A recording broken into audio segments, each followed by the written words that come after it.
Halo Sobat APIP, kembali lagi di video panduan praktis peningkatan kapabilitas APIP. Mari kita lanjutkan pembahasan elemen 3. Elemen 3, manajemen pengawasan APIP. Pengawasan dibangun dengan pendekatan berbasis risiko serta mampu merespon dinamika ekspektasi stakeholders dan lingkungan strategis. Laporan telah mengungkapkan permasalahan hingga ke akar penyebab dengan rumusan rekomendasi yang menyasar pada aspek krusial dan memberikan nilai tambah bagi kementerian atau lembaga atau daerah dan lintas instansi. Selain itu, APIP diharapkan mampu memberikan atensi kepada pimpinan puncak melalui komunikasi secara berkala atas hasil pengawasan yang efektif. Dalam elemen ini terdapat 2 topik dan 7 pernyataan. Topik pertama yaitu perencanaan pengawasan. Hal yang harus dipenuhi adalah pernyataan pertama, struktur perencanaan. Rencana pengawasan telah dibuat dengan struktur yang komprehensif sesuai dengan standar dan berbasis resiko, sehingga alokasi sumber daya yang ditetapkan sudah mempertimbangkan tingkat resiko serta dampak adanya pembatasan alokasi sumber daya.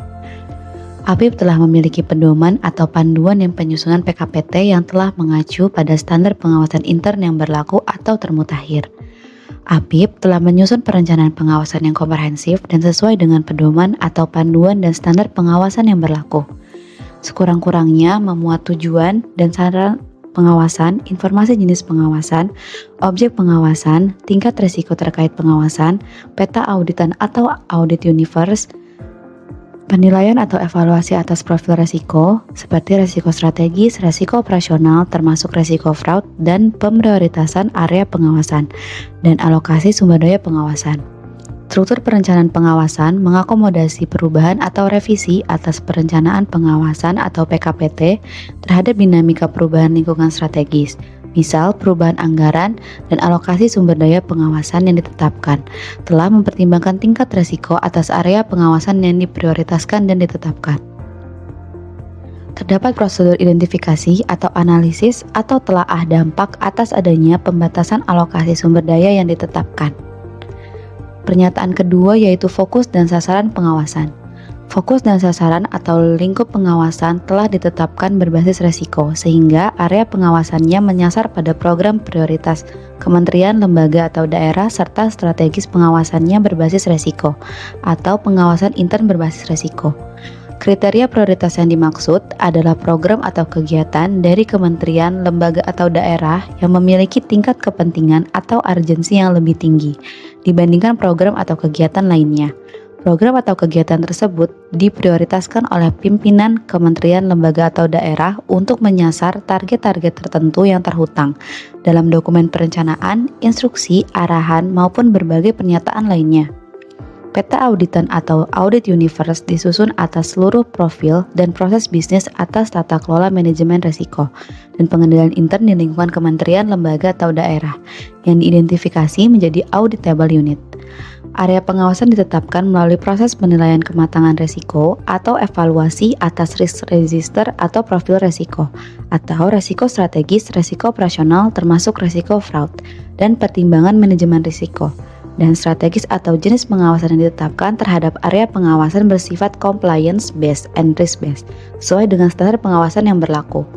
Sasaran pengawasan yang ditetapkan pada tahap perencanaan pengawasan mengarah pada perbaikan tata kelola, manajemen risiko, pengendalian intern, dan pengendalian kecurangan atau early warning.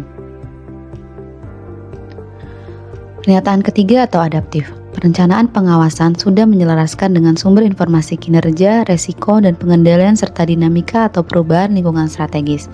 Selanjutnya digunakan untuk merancang atau memperbaiki area pengawasan. Pernyataan keempat yaitu keterlibatan manajemen. Partisipasi aktif dilakukan oleh pemimpin atau manajemen kementerian, lembaga atau daerah dan APIP dalam perencanaan pengawasan, meliputi pimpinan kementerian, lembaga, atau daerah, dan APIP berperan aktif memastikan proses perencanaan pengawasan berjalan beriringan dengan proses perencanaan anggaran dan belanja kementerian, lembaga, daerah, sehingga perencanaan pengawasan mengawasi program atau kegiatan yang tepat.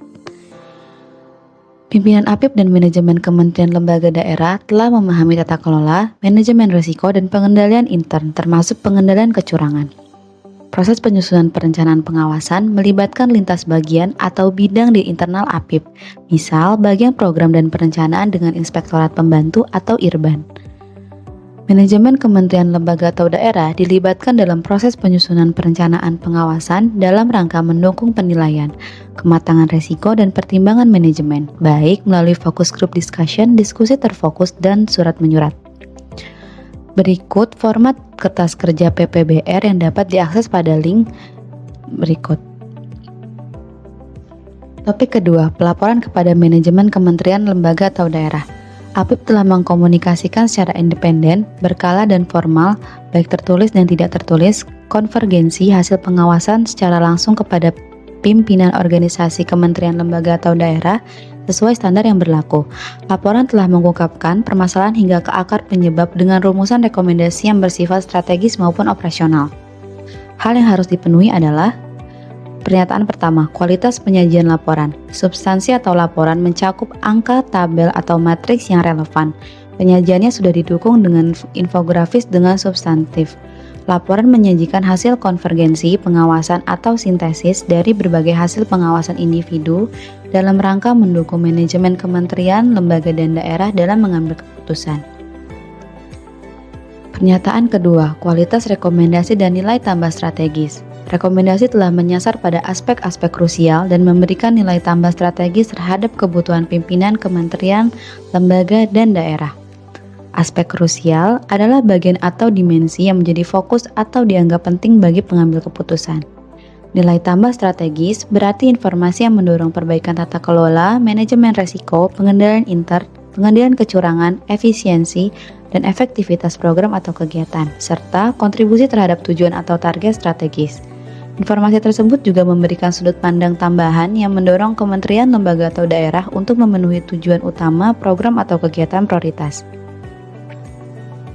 Pernyataan ketiga, pemanfaatan oleh manajemen. Rekomendasi dan informasi yang tersaji pada konvergensi hasil pengawasan ditindaklanjuti, serta terdapat rekomendasi atau informasi pengawasan kunci yang digunakan sebagai pengambilan keputusan strategis atas perbaikan pelaksanaan program utama kementerian, lembaga, dan daerah. Informasi kunci adalah informasi dari pengawasan, bukan sekedar alat kontrol, tetapi juga sumber informasi penting atau key insight yang mengidentifikasi kelemahan, perbaikan yang diperlukan, serta meningkatkan efektivitas pencapaian sasaran program. Sekian penjelasan elemen 3, elemen selanjutnya akan kita bahas pada video berikutnya.